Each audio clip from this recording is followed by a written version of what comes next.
शिव सिंह रघुवंशी का नमस्कार, प्रणाम।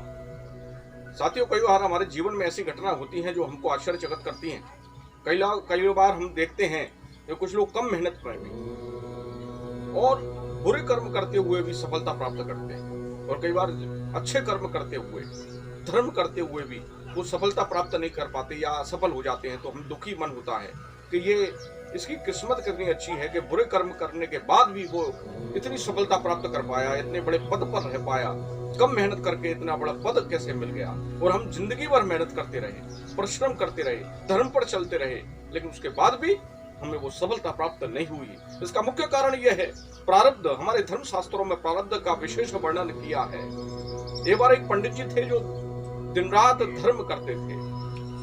सुबह पूजा कर करके अपने मंदिर से पूरे भगवान को निला करके राम राम करते हुए घर पर जा रहे थे, तो रास्ते में एक पत्थर से ठोकर लगी, वो मुंह के भर गिरे, उनके दांत टूट गए और उनकी सोने की अंगूठी जो थी उंगली से वो गिर गई। ऊपर से नारद जी देख रहे थे, वो कहते थे, नारायण नारायण, ये कैसा आपका न्याय है कि आपकी जिंदगी भर वो पंडित जी ने सेवा की, उसके बाद भी आपने उसको दंड दे दिया।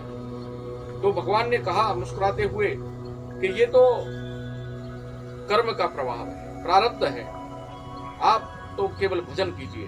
थोड़ी देर बाद वो देखते हैं उसी पत्थर से एक चोर आया, उसके पीछे पुलिस पड़ी हुई थी, पब्लिक पड़ी हुई थी, जनता पड़ी हुई थी कि चोर चोर पकड़ो पकड़ो, और वो उस पत्थर से टकराया और इस प्रकार से गिरा कि वो सोने की अंगूठी उसके हाथ में पड़ गई। और वो भगवान को धन्यवाद देने लगा, भगवान से कहने लगा कि बहुत बहुत धन्यवाद भगवान के मेरी बौनी करवा दी।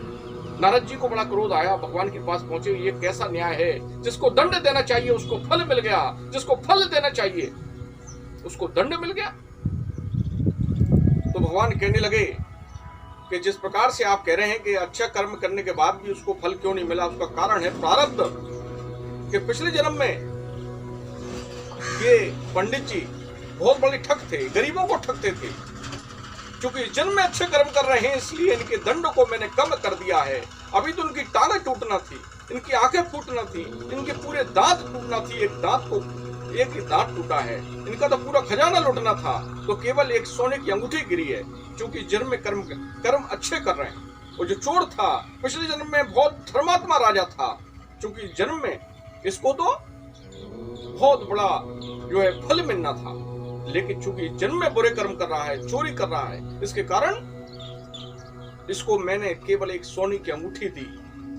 इसलिए प्रारब्ध का भी विशेष प्रभाव रहता है। इसलिए हम इस बात से दुखी ना हो कि हम अच्छे कर्म कर रहे हैं, धर्म कर रहे हैं, उसके बाद भी हमारे साथ अच्छा क्यों नहीं हो रहा है। वो जो बुरे कर्म कर रहे हैं उसके बाद भी वो प्रसन्न है, खुशी है, उसका कारण है प्रारब्ध। उन्होंने पिछले जन्म में अच्छे कर्म किए होंगे। इसलिए ईश्वर पर विश्वास कीजिए, ईश्वर पर प्रार्थना कीजिए, ईश्वर के साथ जुड़े रहिए, निश्चित रूप से आपको भी सफलता प्राप्त होगी। और धर्म के साथ चलिए, दुखी मन मत कीजिए कि हम धर्म कर रहे हैं उसके बाद भी, या मेहनत कर रहे हैं ज्यादा, और जो कम मेहनत करके भी सफलता प्राप्त कर रहा है उससे दुखी ना हो। सब ईश्वर का, और ईश्वर को जोड़े रखिए, ईश्वर से जुड़े रखिए, तभी हमको एक प्रसन्नता होगी, संतुष्टि होगी। मैं इतना ही कहना चाहता हूँ। बहुत बहुत धन्यवाद। जय हिंद, जय भारत, वंदे मातरम।